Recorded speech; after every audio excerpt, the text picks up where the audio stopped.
What is up, everyone? It's Matt with the IDP Guys here to tell you my top 5 takeaways from an IDP perspective from Week 10 of the NFL season. Before we get into those takeaways, be sure to like and subscribe to this channel so you don't miss a single thing me or any of my coworkers put out the rest of this year. With that being said, let's get to those takeaways. Takeaway number 1, I know we brought him up last week, but it's important to bring him up again. It's Jack Sanborn in Chicago. In this game, he had 12 combined tackles. He had 2 sacks, which were awesome to see, and he played 90% of defensive snaps played.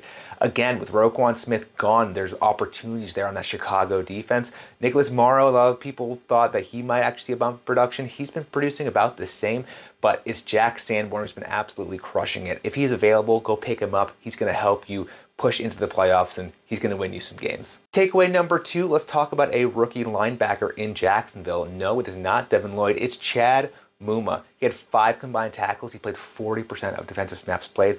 So what happened there? Turns out in the 4th quarter, Devin Lloyd was kind of a healthy scratch. He was pulled from the game. Muma played the entirety of that 4th quarter, and apparently it wasn't due to injuries. So it's going to be worth monitoring moving forward. I know Lloyd has been kind of slow from an IDP perspective the last few weeks. So if Muma starts getting more playing time, he is going to be IDP relevant right off the bat. So we're going to keep monitoring that, and we'll keep you posted. Takeaway number 3, let's talk about another rookie, this time in Kansas City. It's Trent McDuffie, the cornerback. In this game, he had 7 combined tackles, 2 passes defended on 98% of defensive snaps played. We know he had a slow start to the season due to an injury, but last week he played 96% of defensive snaps. This week he played 98%. He's definitely worth streaming from a cornerback perspective. You look at the next 3 games for him, he's going up against a lot of pass-heavy offenses. So if you're streaming cornerbacks, McDuffie's getting the playtime, he's producing.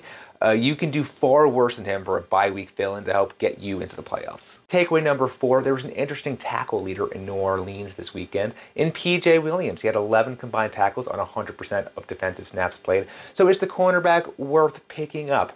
It depends. He really only puts up these types of numbers when Marcus Maye is out. Maye was out this last week. So if you go and look and see if Maye's going to be out next week, P.J. Williams puts up a lot of great stats in that case. But if Maye is back, then P.J. Williams becomes nothing more than not even a bench player. You can just leave him on the waiver wire. So if you are looking for a cornerback to stream and Maye is out, P.J. Williams should be relatively high on your list. Takeaway number 5, Alex Highsmith had yet another great game in his breakout campaign. He had 5 combined tackles, 2 sacks on 91% of defensive snaps played.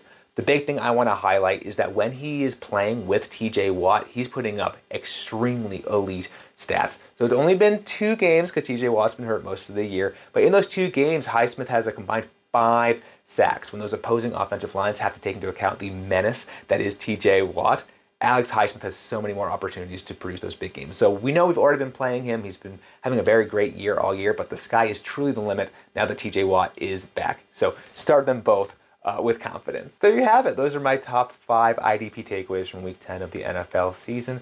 My name is Matt. I work for the IDP Guys, and I will see you next week.